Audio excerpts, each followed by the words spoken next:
साथियों, जैसा कि आप जानते हैं कि 2004 के बाद जितने भी कर्मचारी लगे हैं उनके एनपीएस के माध्यम से जो वेतन की कटौती होती है और इस कटौती से जो राशि जमा होती है वह एनपीएस की राशि हम विड्रॉल किस प्रकार से ऑनलाइन करेंगे, क्या प्रक्रिया है, क्या नियम है, क्या कराधान है, तो उसकी सारी जानकारी आज मैं अपने इस वीडियो के अंदर दूंगा। तो वीडियो को शुरू से अंत तक ज़रूर देखें।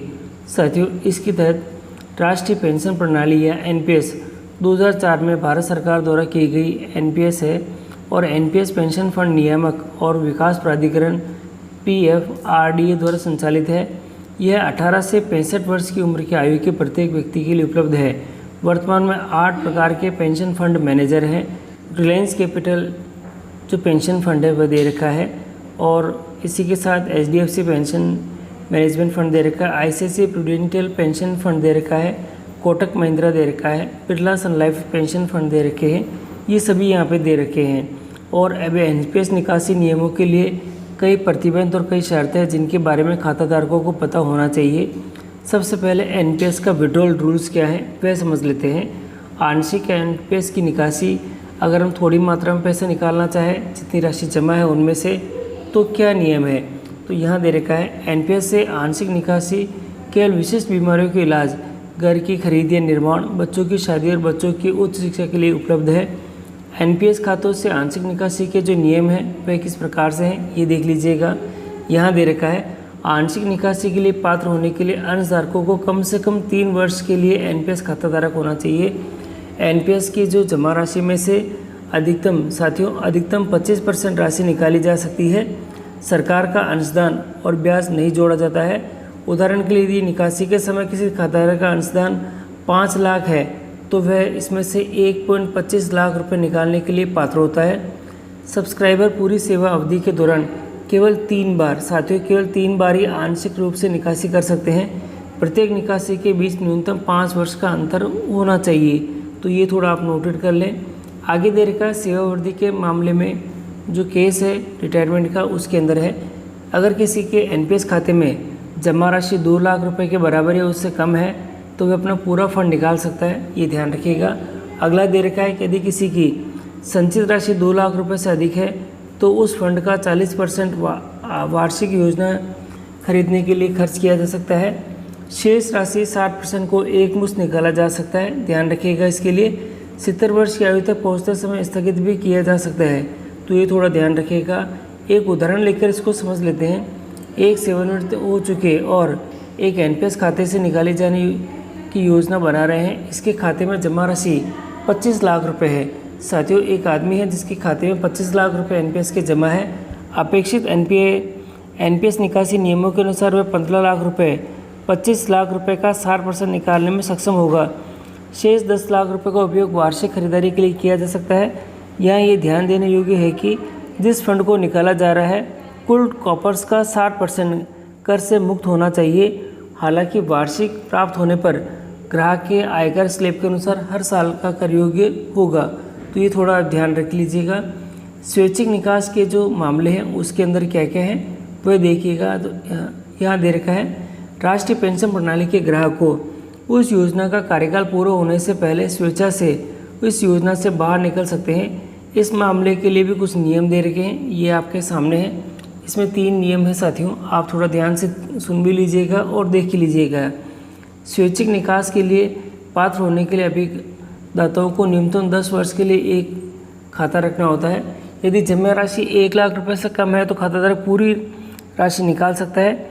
यदि जमा राशि 1 लाख रुपए से अधिक है तो उस राशि का 80% वार्षिक यानी एन्युटी की योजना खरीदने के लिए निकाला जा सकता है। इसके संबंध में उदाहरण है, श्री बी ने 40 साल की उम्र में सबसे पहले एनपीएस से बाहर निकलने की योजना बनाई। उनके खाते में 15 लाख रुपए है। अब वह एनपीएस निकासी नियमों के अनुसार केवल 3 लाख रुपए ही निकाल पाएंगे। शेष 12 लाख रुपए का उपयोग वार्षिक खरीदने के लिए किया जा सकता है। यहाँ ये ध्यान देने योग्य होना चाहिए कि निकासी की गई राशि और वार्षिकी दोनों ही कर योग्य होंगे। निकासी की गई राशि को ग्राहक की आय से जोड़ा जाएगा और उस पर उस आयकर स्लैब के अनुसार कर भी लगाया जा सकता है जिससे वह संबंधित है और भुगतान के लिए की जाने वाली वार्षिकी कर योग्य होगी। 80% में से वार्षिकी खरीदने के लिए उपयोग की जाने वाली राशि पर प्रत्येक वर्ष प्रत्येक खाताधारक पर कर लगाया जा सकेगा। एनपीएस से निकासी की प्रक्रिया क्या है इसके विड्रॉल के नियम। तो साथियों, अब विड्रॉल की प्रक्रिया देख लेते हैं। एनपीएस खाते से निकालने की प्रक्रिया टीयर 1 और टीयर 2 खातों के लिए अलग अलग है, जिनके नियमानुसार समान प्रक्रिया होगी। साथियों, एनपीएस टीयर 1 निकासी ऑनलाइन विधि है। तो यहाँ दे रखा है, सबसे पहले जो स्टेप्स हम फॉलो करेंगे, एनएसडीएल जो सीआरए की ऑफिशियल वेबसाइट है ये दे रखी है, और इस वेबसाइट को हम खोलेंगे। लॉगिन करने के लिए अपना यूज़र आईडी, प्रान नंबर और पासवर्ड हम दर्ज करेंगे। जो ट्रांजैक्शन ऑनलाइन टैब में विड्रॉल पर क्लिक करेंगे, उपरोक्त ऑप्शन में पार्शली विड्रॉल फॉर्म टीयर 1 चुनेंगे। अपने प्रान नंबर की पुष्टि करें और सबमिट पर क्लिक करें। निकासी का कारण दर्ज करें। निकासी की जाने वाली धनराशि का प्रतिशत 1 से लगा के 25% दर्ज करें और सबमिट पर आप इसमें क्लिक करें। तो ऐसा करते ही साथियों, आपका जो एक फॉर्म है वो जनरेट होगा, जिसमें सब्सक्राइबर खाताधारक को निम्नलिखित दस्तावेज के साथ नोडल ऑफिस में जमा कराने होंगे। जो मूल प्राण है उसका कार्ड आपको देना होगा, केवाईसी दस्तावेज देने होंगे, खाताधारक द्वारा अग्रिम प्राप्ति रसीद देनी होगी, रेवेन्यू स्टाम्प पर क्रॉस हस्ताक्षर करने होंगे, बैंक लेटर हेड है, बैंक पासबुक है या बैंक का प्रमाण पत्र, रद्द किया गया चेक जिसमें खाताधारक का नाम होगा, बैंक का खाता संख्या होगा, बैंक का एफसी कोड होगा। यदि ग्राहक पूरी राशि निकालने के लिए पात्र है तो अनुरोध से अटेंडिंग जो फॉर्म है वह भी लगाना होगा। और ऑफलाइन जो विधि दे रखी है साथियों, खाताधारक को निकासी, आंशिक निकासी, निकास, सेवानिवृत्ति के लिए उपयुक्त फॉर्म डाउनलोड करना होगा। इसे विवरणों के साथ भरना होगा और उसे निम्नलिखित सहायक दस्तावेजों के साथ संलग्न करना होगा। खाताधारक इन फार्मों को निकटतम point of presence service provider POP में जमा कराना होगा। तो ये थोड़ा ध्यान रखिएगा। और एनपीएस टीयर 2 निकासी के लिए साथियों इसमें दे रखा है, टीयर 2 निकासी केवल POP के माध्यम से ऑफलाइन या की जा सकती है। ऐसा करने के लिए सब्सक्राइबर को UOS 12 फॉर्म भरना होगा और इसे जो सपोर्टिंग डॉक्यूमेंट के साथ अटैच करना होगा। POP निकासी रिक्वेस्ट होगी शुरू करेगा और 3 दिनों के भीतर राशि का विवरण आपको करना होगा। इसके साथ दे रखा है एनपीएस पर टैक्स जो इम्प्लीमेंटेशन है वह क्या है। तो यह दे रखा है सेक्शन 80 CCD1 के अंदर 1.5 लाख रुपए 80C के तहत दी जाने वाली समग्र कर छूट के तहत उपलब्ध है। सेक्शन 80 CCD2 है, नियोक्ता द्वारा योगदान वेतन का 10% यानी मूल प्लस DA धारा 80 CCD1 के अतिरिक्त है।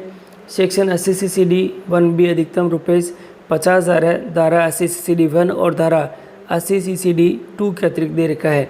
तो साथियों, ये आप लोगों की सुविधा के लिए जो पूरी डिटेल है ये है, और इसी के संबंध में मैंने ऑनलाइन किस प्रकार से आप विड्रॉल करोगे वीडियो बना रखा है। तो वीडियो का लिंक भी मैं डिस्क्रिप्शन में और वीडियो के अंत में दे दूँगा, जहाँ से आप इसका यूज़ कर सकते हैं।